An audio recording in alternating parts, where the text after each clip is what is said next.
Today is the 7th and last day of this January 1984 7-day retreat.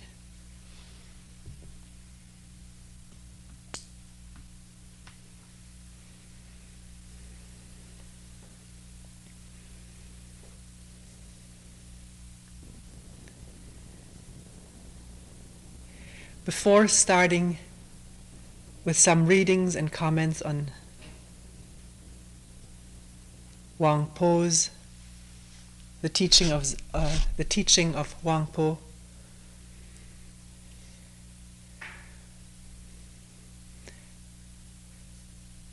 I'd like to say something about something that has been brought up every once in a while in meetings.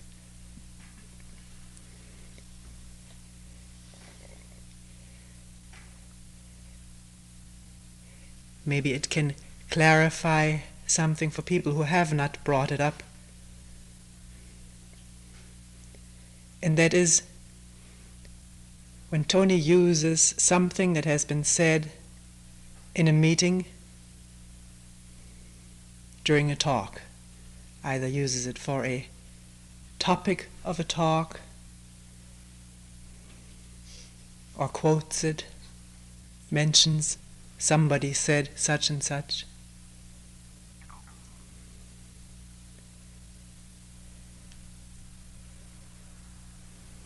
First of all,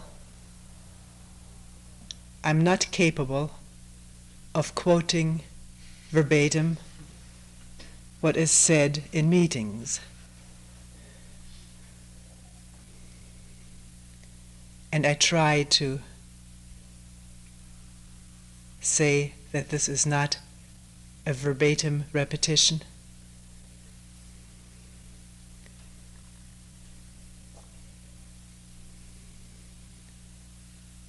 And I may even alter the question so that it has a more general application. Make a slightly different comment or question than that which was brought up in the meeting. Also, what happens is that if something is said in a certain talk, several people, maybe 2 or 3, will bring the same point of the talk up in a meeting. And I may pick one person's comment, but the one who hears it doesn't realize this and may think what she or he brought up in a meeting was misunderstood, was not properly understood. And this is why I feel it's important to bring this up here. That just because something is quoted, or not quoted, but said differently, slightly differently, or grossly differently, does not mean that what was said in the meeting was not understood, or misunderstood, or is now being distorted. It's very important to understand.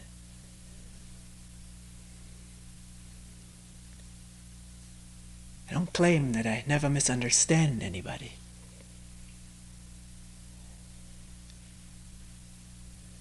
But to keep that possibility open as one hears something said and wonders how come this is being put this way. I didn't put it that way.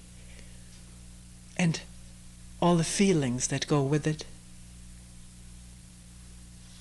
The feeling of being misunderstood is a very isolating feeling.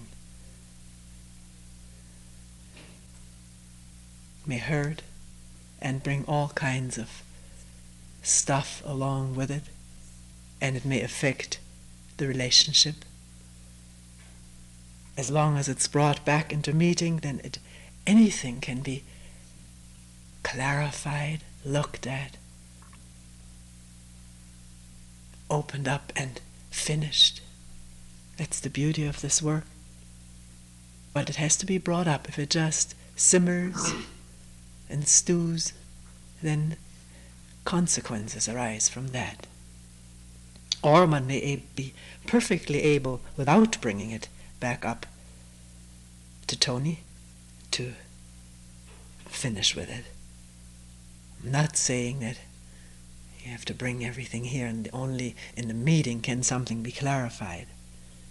See, if I hadn't just thought of saying this, this could be interpreted this way.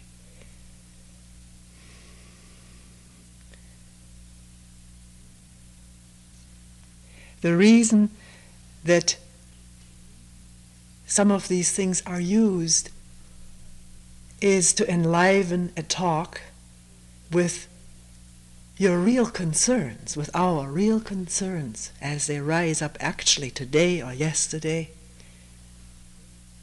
This is what brings life to a talk and meaningfulness and accessibility to each one of us.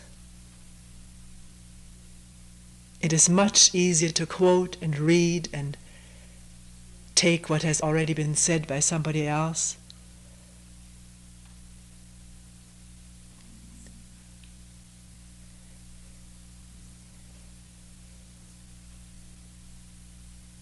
But what makes a talk really actual? None other than what goes on in our minds.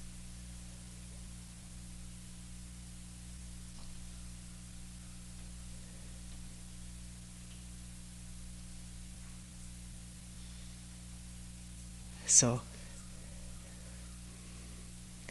trying to be discreet about it, often changing, saying he said it instead of she, but then if one knows this is her scheme, then one just may turn it around.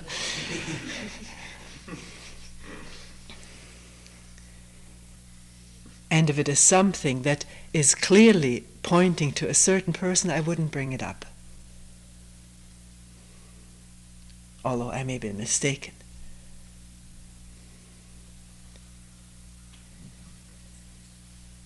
It is not meant, obviously, and I don't think anybody who has made a remark about this has felt it this way, that this is meant to expose. No, it's much rather the feelings of being either misunderstood or... One person once said, I felt betrayed. But the next instant, there was a realization that this was an image that felt betrayed, and an enormous relief and insight into the power of images.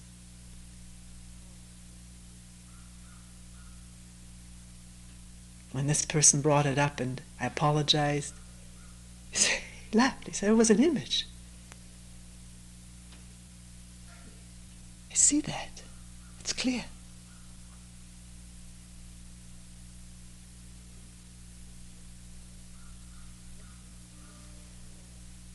One person brought up something which has bothered me for a long time too, and that is this expression of facing. One needs to face something, or you have to face this. One has to face this, the fear. Let's take fear. And as this person pointed out, this immediately sets up a dualism in the mind of me having to face that, and is not helpful. And it is so. The word facing has an object of what is being faced. But if one scrounges around for words in the mind, it's difficult to find anything that is not dualistic. Language itself is dualistic in its very nature. And this work, the word work is also a dubious word because it seems to imply effort or, well, whatever one puts into the word work. This may not apply to what one does here. If it's something one dislikes, then it's not a good word for what is being done here, although sometimes one doesn't like what one is. Bring me a new word for work. Practice, I don't feel, is a good word. And I've explained that, I think, many times.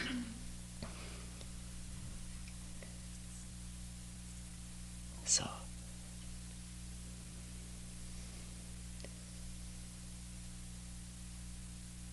facing fear.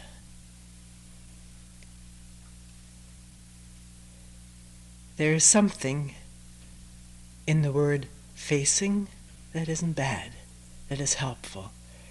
It is not running away. It is not looking for escapes. It is not repressing.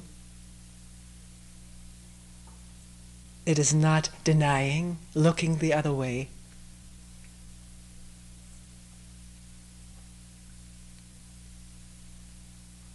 It is facing. But when you ask, what is it that I am to face, or what is it? Is it something separate? Or is that what you mean, facing something that's separate from me? We say don't label fear, for instance, but don't know what it is. And it's not just glibly, repetitiously said. It's meaningful not to know, not to label.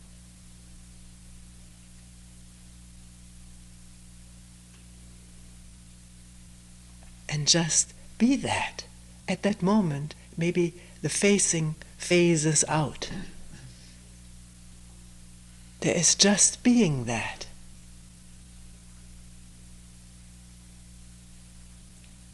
And if there's no hair breadth of resistance, which needs to be detected if it's there, or else one wonders why there's such tremendous effort in doing this. But if there's openness to face, not something, but to face, then resistance may reveal itself for what it is.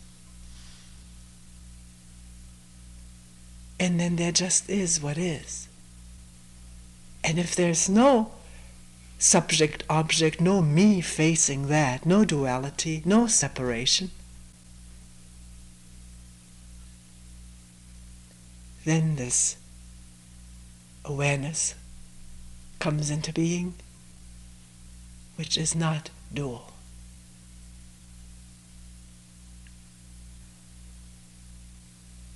Which is not divisive, separative, or separating. It is beyond the facer. It is not the facer who faces his or her fear. That's a thought-created division. But when that fuses, when it's clear that facer and what is faced are not two separate processes, it's one ongoing thing.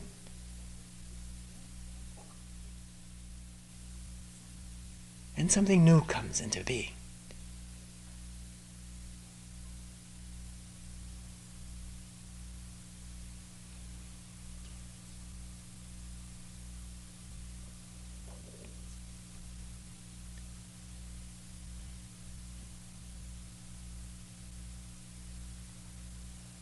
And pain, fear, anxiety, jealousy, loneliness undergo change.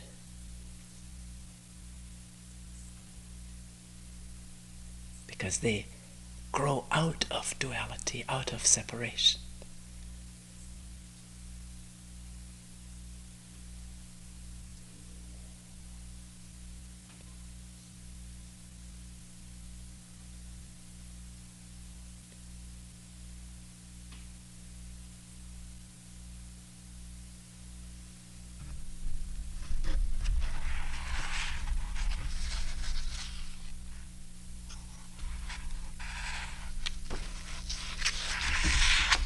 In reading from Huang Po, the Zen teaching of Huang Po, translated by John Blofeld,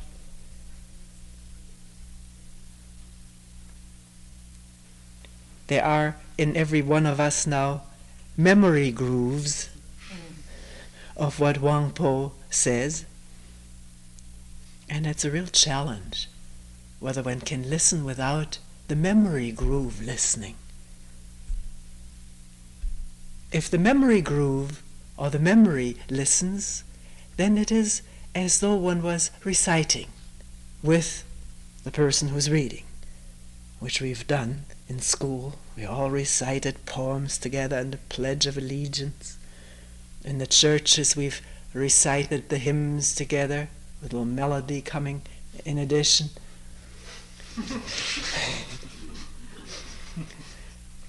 In Buddhist centers we recite dharani and sutras and chants. And in this reciting, test it for yourself. I'm not trying to convince you of anything. There may not be any seeing or understanding, but memory at work. Whereas if memory is not at work and there is a listening free from, that is this, and starting sort of to recite along with it quietly,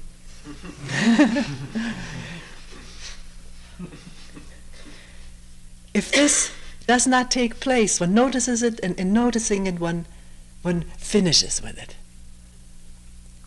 then there is the possibility for seeing something, or the possibility for total perplexity,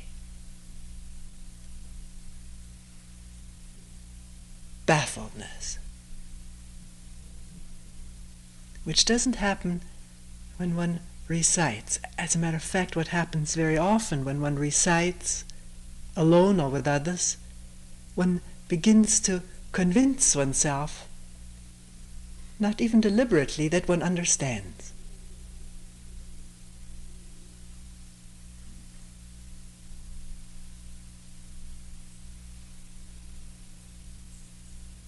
It's such a delicate thing to see the difference between understanding the intellectual meaning of something and seeing directly what it is pointing at.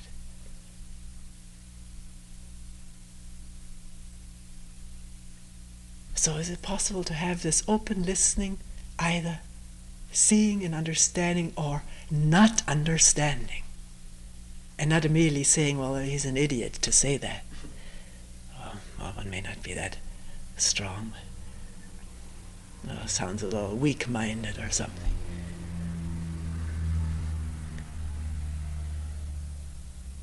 To allow oneself to be perplexed.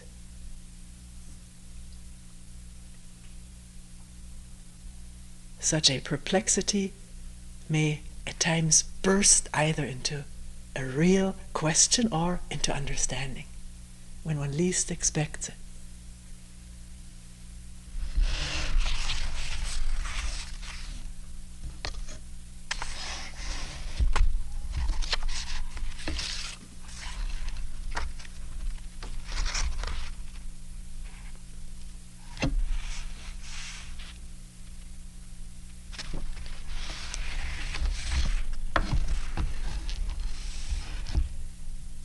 It says here, students of the way,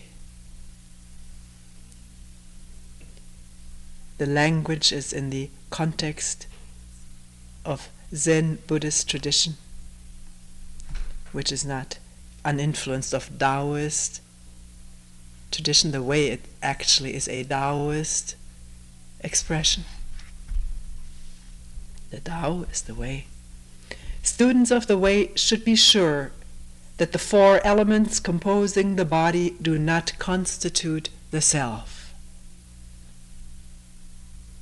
Ancient times it was thought, and these days it's not so ancient, many people pick it up again, that earth, fire, water and air are the main elements constituting the body. The four elements composing the body do not constitute the self, self in quotation marks, that the self is not an entity, and that it can be deduced from this that the body is neither self nor entity. Moreover, the five aggregates composing the mind do not constitute either a self or an entity. These five aggregates are we step off of that word, feeling, thinking, sensing, willing, and the totality of consciousness.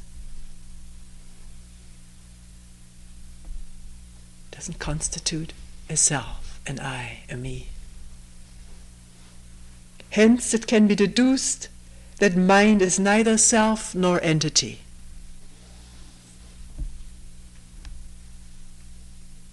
The 6 sense organs, the sense perceptions, and the objects of perception must be understood in the same way. No entity in the middle of it, directing it, controlling it, owning it. But must be understood, not just repeated. Understood. See the emptiness of it all.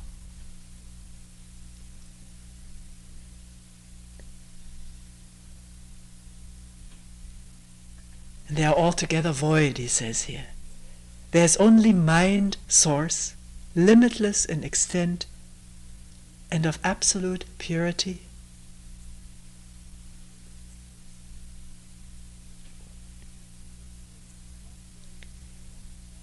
He says here, thus there is sensual eating and wise eating. When the body suffers the pangs of hunger, and accordingly you provide it with food, but without greed, that is called wise eating. On the other hand, if one gluttonously delights in purity and flavor, one is permitting the distinctions which arise from wrong thinking. Merely seeking to gratify the organ of taste without realizing when one has taken enough is called sensual eating. And that is merely a matter of habit, of course, and attention. What is not said is, don't taste the food, or make the food so bland there's no taste to it. So you avoid becoming attached to food, make it taste awful.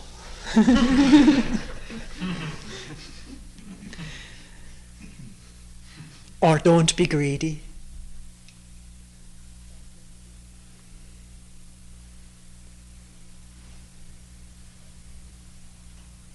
What is greed? To observe it in action, not to suppress it and to make oneself eat non-greedily. There may be an image there of what constitutes non-greedy eating, and one follows that image. But to observe greed, what is it? Unless I understand it, I just substitute something else for this or misunderstood greed, which is there in every human being.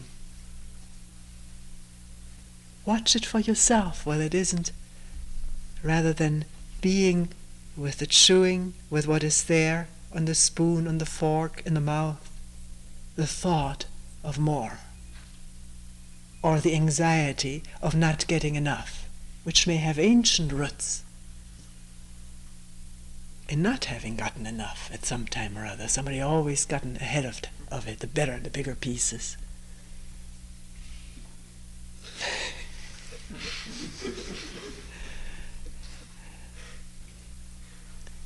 I don't know how it is in this country, but where I was raised, father gets the biggest piece. And then mother, and then the older one, and then the little one.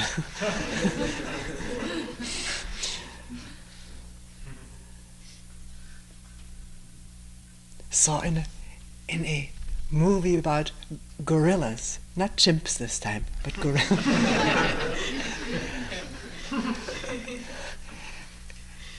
It was an incredible scene. Food being piled up for the gorillas. These gorillas were being trained for being put back into the wilderness. You can say, well, how can you train a gorilla to go back? But they had been recovered from cages and being pets in rich families. And here these two women made this their life task to bring these gorillas back to their natural habitat. And it is a gradual process because they were clinging to human beings. And here the food was put out, and of course the bigger and stronger ones were there grabbing it, and the others sort of got in between, and there was this little tiny one, he was the tiniest. And he had a regular temper tantrum, a fit. He threw himself about, he tore his hair, he screamed, made himself stiff, bouncing down.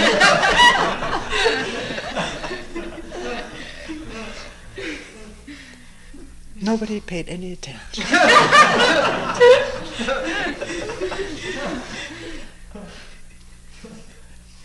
I wish any parent so concerned and worried about temper tantrums in their children, which is a genuine concern when it happens, would see this movie over and over.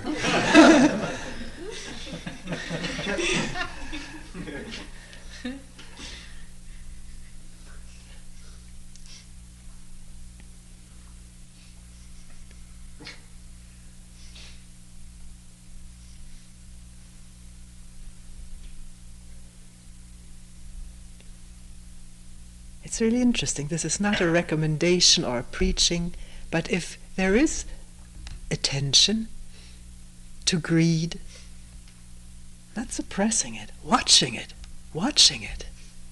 what it does, how it operates, it diminishes. I won't say in a condition like during the war or after the war where there was really not enough to eat. Then one was dreaming of food, hallucinating food. But when there's enough, this anxiety of not getting enough or the greed to get more, if it is really seen, can diminish, can drop away. And the eating becomes normal, and there is much more awareness and sensitivity of when one is really full or has had enough, or something like that, without any moralizing, establishing norms and rules and so forth.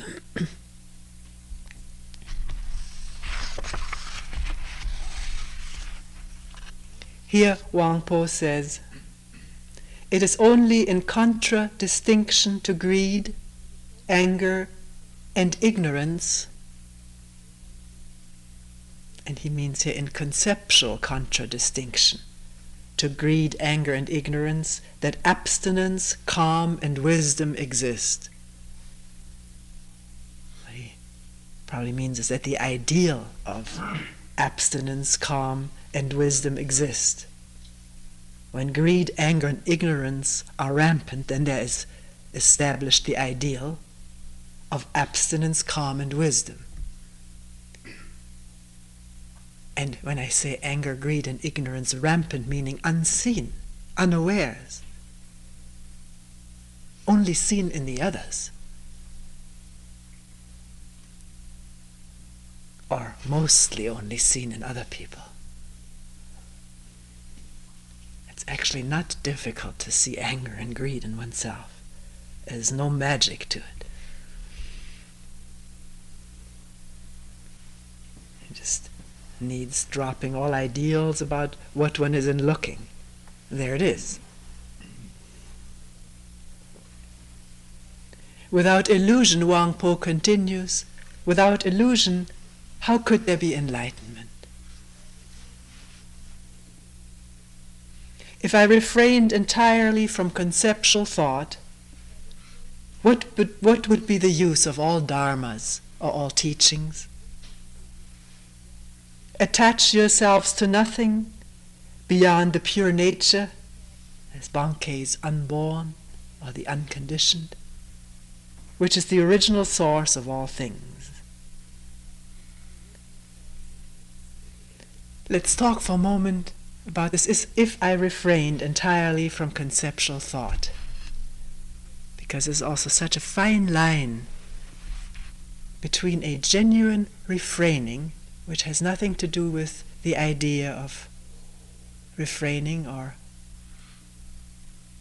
what is the word? Renunciation. And imposing a control upon oneself, controlling thoughts or repressing thoughts. Repressing and controlling always implies, and that there's always implied disapproval, judgment of this being bad, fear of it, wanting to be rid of it, and all of this can be seen, can reveal itself.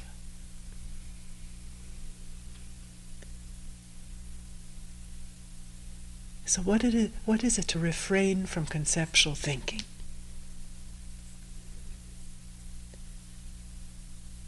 If a thought arises of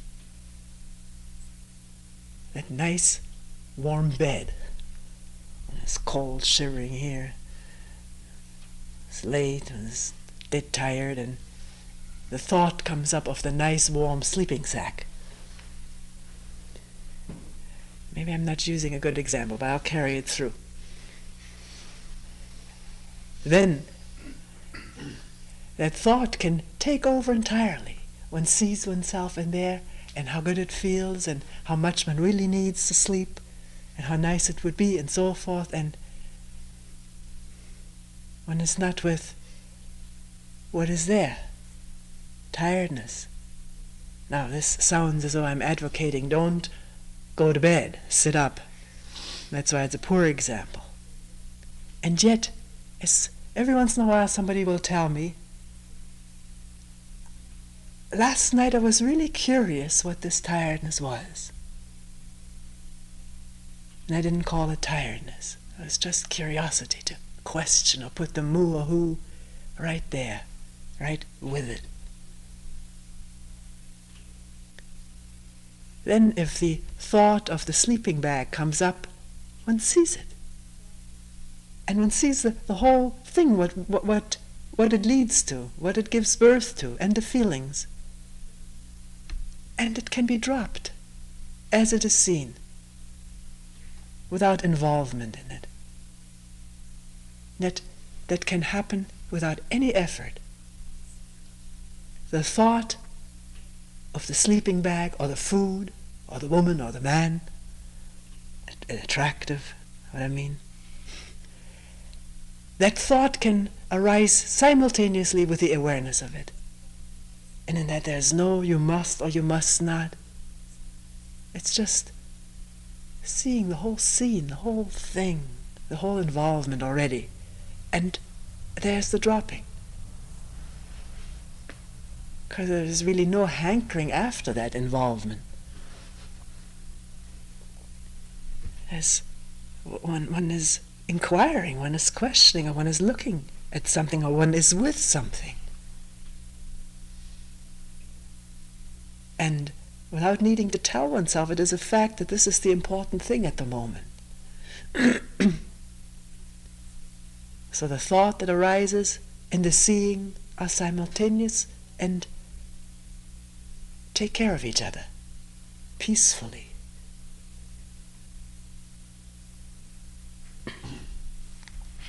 Doesn't always work this way, particularly if there's resentment of what one is doing at the moment, boredom with it, fear of it, or pain in it. Then any thought is welcome.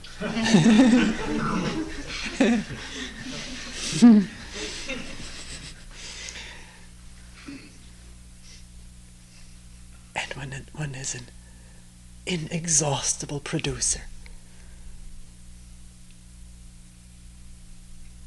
of movies with all kinds of ratings.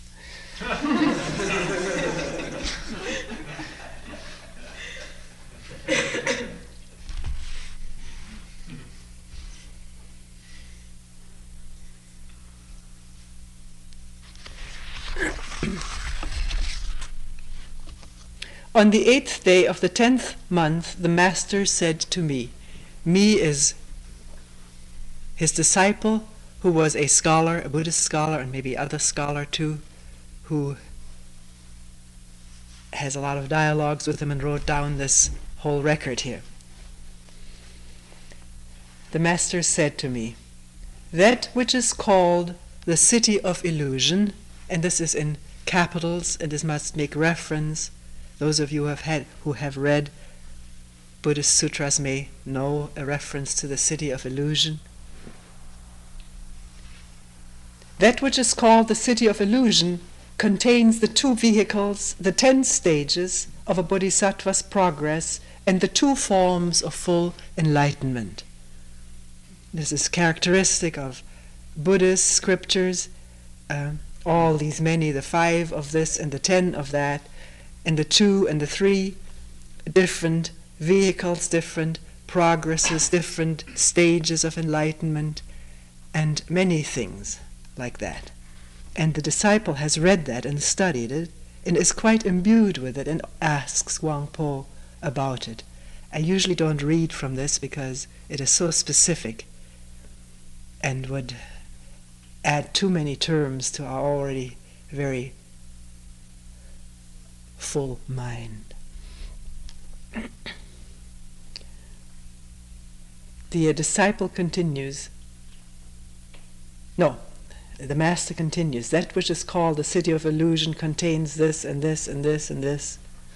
All of them are powerful teachings for arousing people's interest, but they still belong to the city of illusion.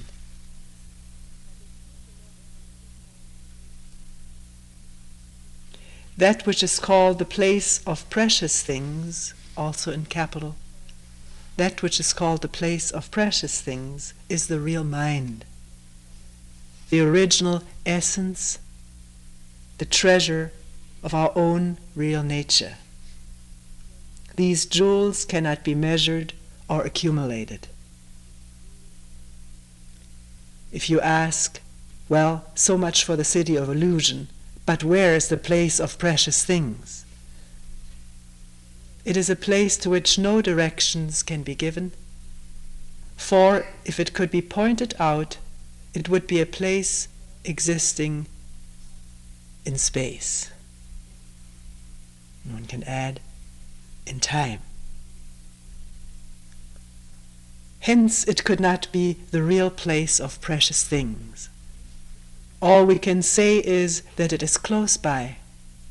It cannot be exactly described, but when you have a tacit understanding of its substance, it is there.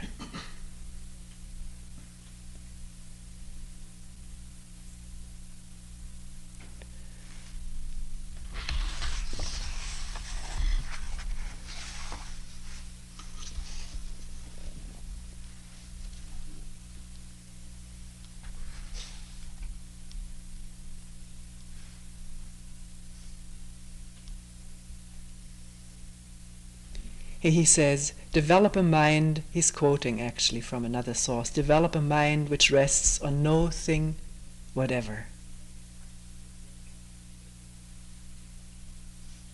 Is one developing this mind as one develops a film, slowly comes out if one does this and this?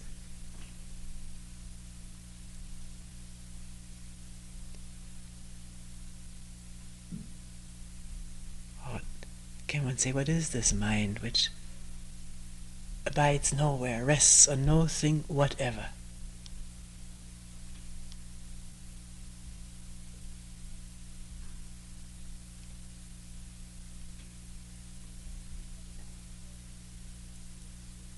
He goes on, if you cannot understand this, though you gain profound knowledge from your studies, though you make the most painful efforts and practice the most stringent austerities, you will still fail to know your own mind. All your effort will have been misdirected. What advantage can you gain from this sort of practice? As so-and-so once said, the Buddha is really the creation of your own mind. How then can he be sought through scriptures? Though you study how to attain the 3 grades of bodhisattvahood, the 4 grades of sainthood, the 10 stages of a bodhisattva's progress to enlightenment, until your mind is full of them, you will merely be balancing yourself between ordinary and enlightened.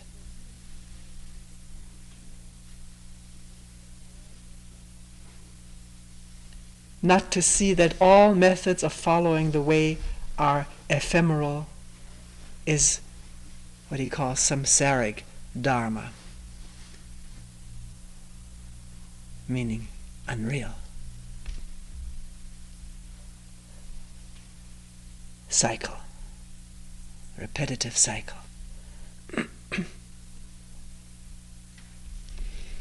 Here he says, if you would spend all your time, walking, standing, sitting, or lying down, learning to halt the concept-forming activities of your own mind. And that's not an ordinary learning or practicing. It is the happening of what we described before. Thoughts and the awareness arising at the same time, or a thought arising in awareness and dropping.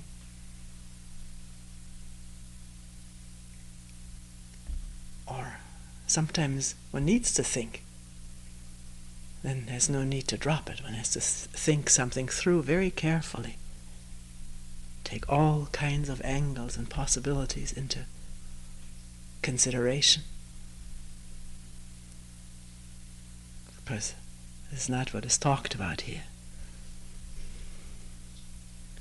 Learning to halt the concept-forming activities of your own mind, you could be sure of ultimately attaining the goal. Since your strength is insufficient, you might not be able to do it by a single leap. But after 5 or 10 years, you would surely have made a good beginning, be able to make further progress spontaneously. It's interesting that he talks about progress and the goal. It is because you're not that sort of a man, he's talking to his scholar disciple, that you feel obliged to employ your mind studying the way. So it is said that all the Buddha taught was like pretending yellow leaves are real gold, just to stop the flow of a child's tears. It must by no means be regarded as though it were ultimate truth. This is supreme warning against taking words, concepts, ideas, methods for the real thing.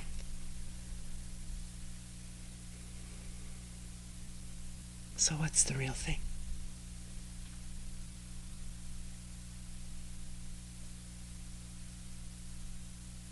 Can one start with not knowing?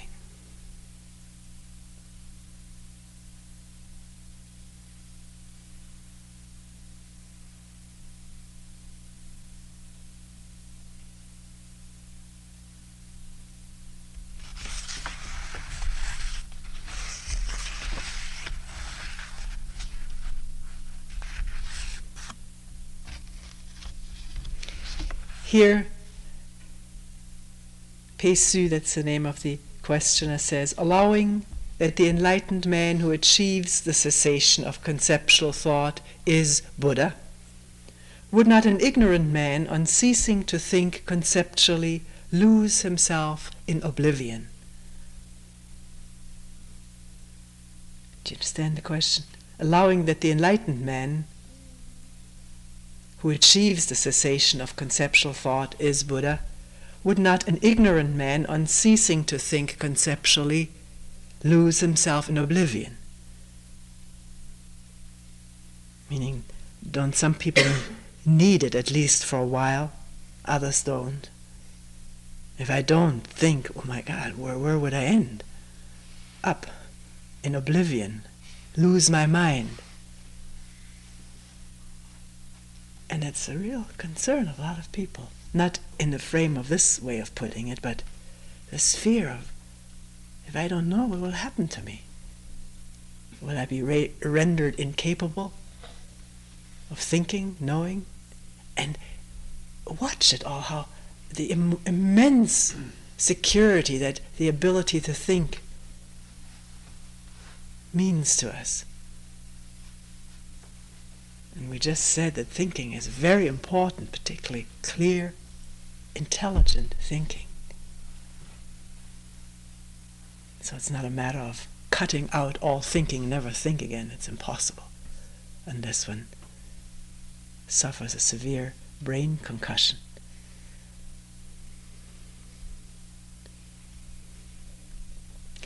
Huang Po responds, there are no enlightened men or ignorant men, and there is no oblivion.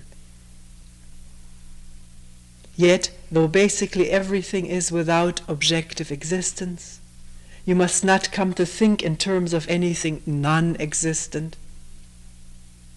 And though things are not non-existent, you must not form a concept of anything existing. Existence and non-existence are both concepts, and no better than illusion.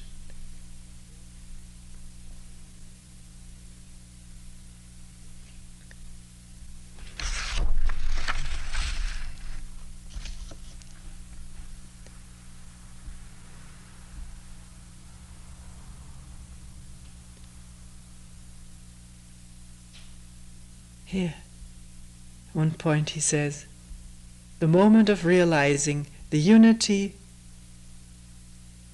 of mind and the substance which constitutes reality may truly be said to baffle description. This is what we talked about before. There is not a facer and what he faces. When that fuses, there's an incredible relief, a burden is shed.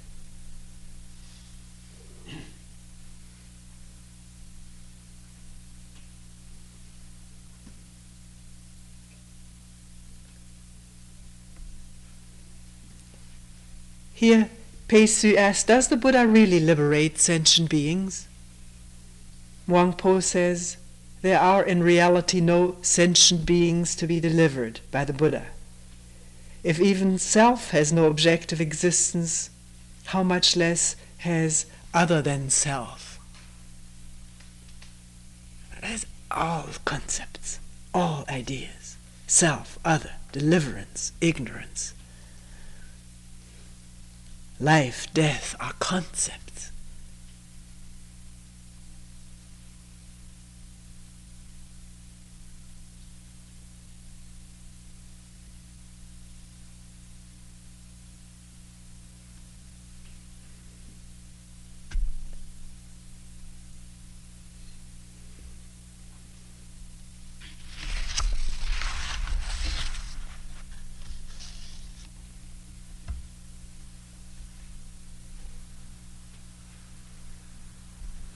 Here he says, were you now to keep your minds motionless, whether walking, standing, sitting, or lying,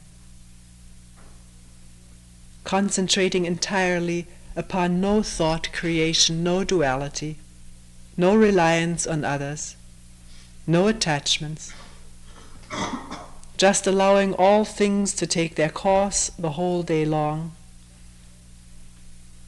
unknown to the world, innocent of any urge to be known or unknown to others, then truth would penetrate your understanding through and through. Read this once more. No duality, no reliance on others.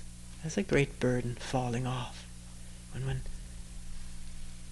doesn't always seek the answer from someone else, but starts looking oneself. And we have that capacity. It does take energy, that's a fact. But where does our energy go? One has to observe that, to know.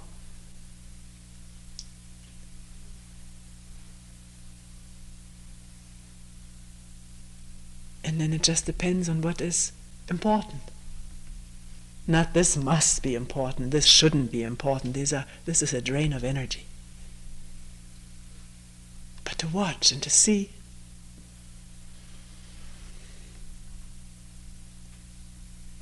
And so much becomes clear in one's own life.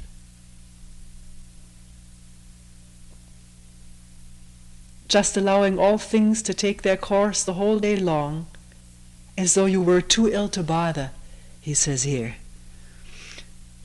Which is, in a way, a very good metaphor if it's not misunderstood. It could mean sort of just walking around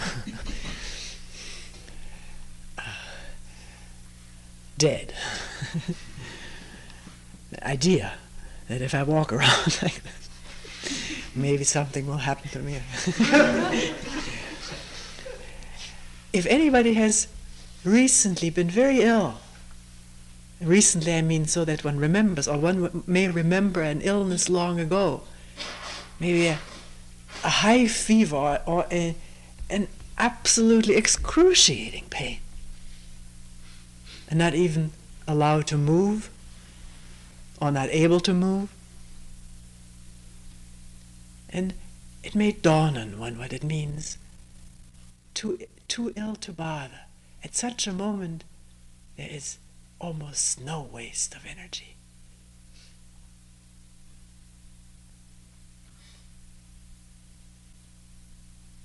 Any movement brings more pain. Any thought brings more anguish. And if one sees it, one really abstains, not on any principle, but out of sheer common sense.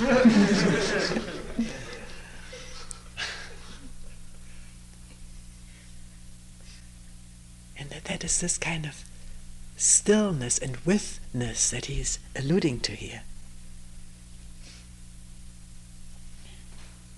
Unknown to the world.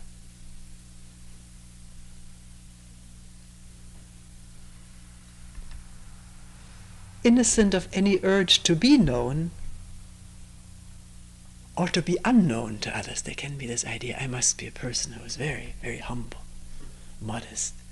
One has already created a new identity for oneself.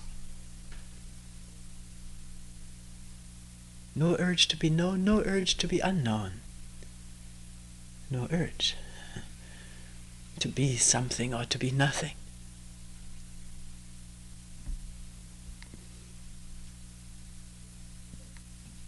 Then truth would penetrate your understanding through and through. I want to mention at this point there are often words or sentences or parts of sentences which are skipped.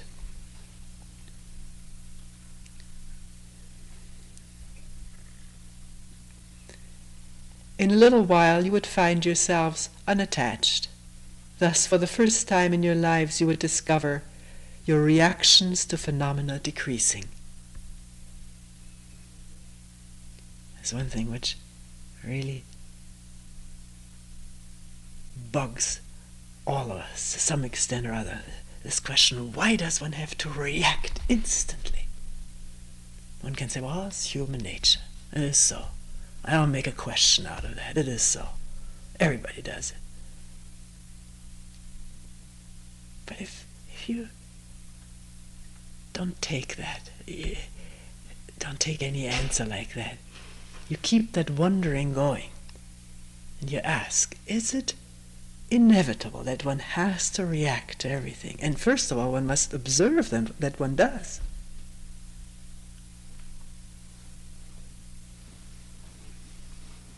To almost everything, one can't make a blanket statement.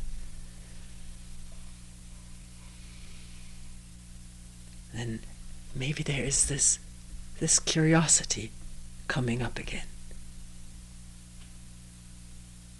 As somebody put it, sort of approaching the whole thing cautiously.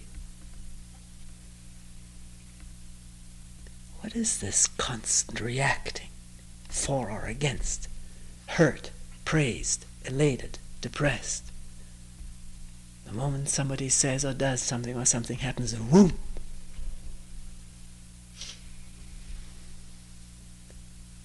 And one asks the question, is this inevitable?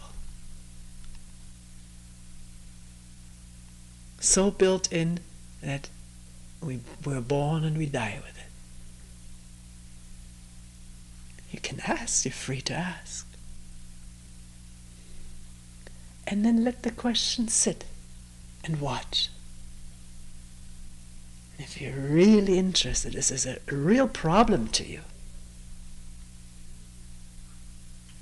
then you may find that as you're watching, the reaction is delayed. Because you're watching, attention is there, and energy.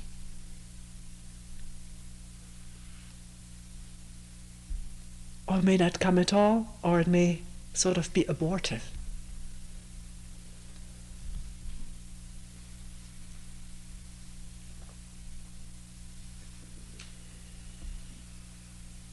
But if you don't wonder about it, then the thing continues and is strengthened. Every reaction already strengthens the next one. Physiologically, our brain is so constituted.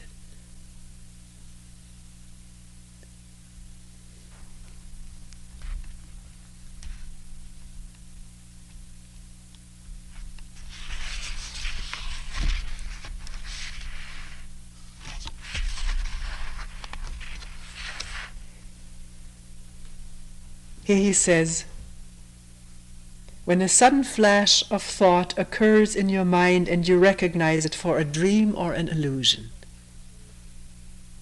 or for a thought, then you can enter into the state reached by the Buddhas of the past, not that the Buddhas of the past really exist. That itself is a thought.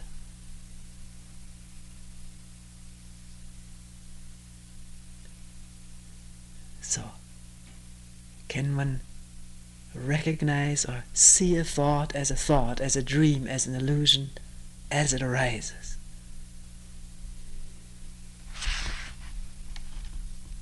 And here he says, when the moment of understanding comes, do not think in terms of understanding.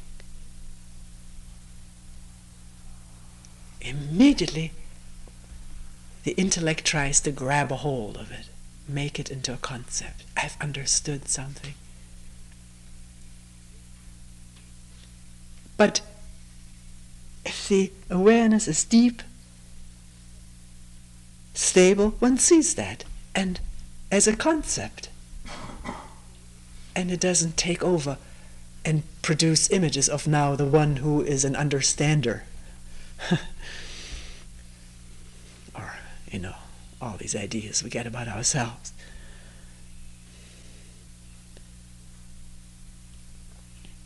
When the moment of understanding comes, don't think in terms of understanding, or not understanding, or not understanding.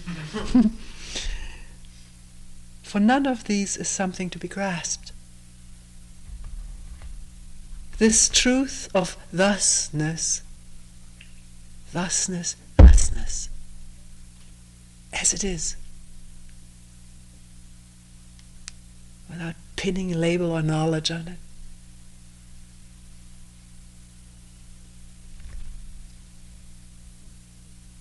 When grasped is grasped. Here grasped means understood, not grasped intellectually. It means here when seen is seen.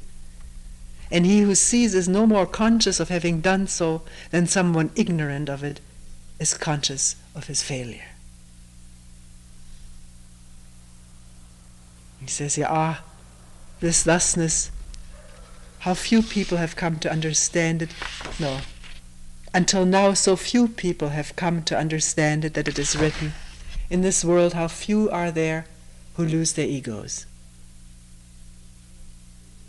As for those people who seek to grasp it through the application of some particular principle, or by creating a special environment, or through some scripture, doctrine, age or time or name or word, how do they differ from wooden dolls?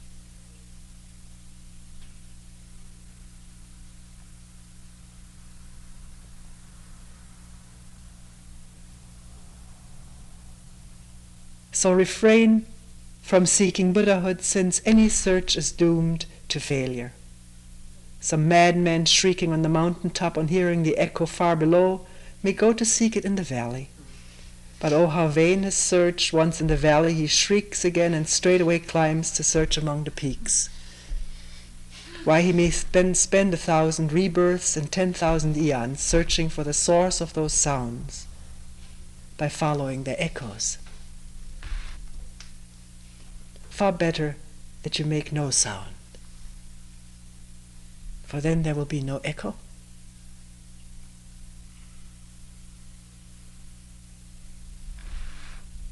No knowing, he says, no sound, no track, no trace. Make yourselves thus.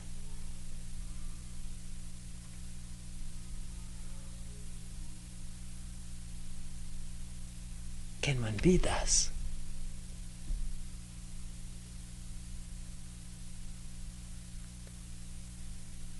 No seeking, no expectation, no fearing, no running.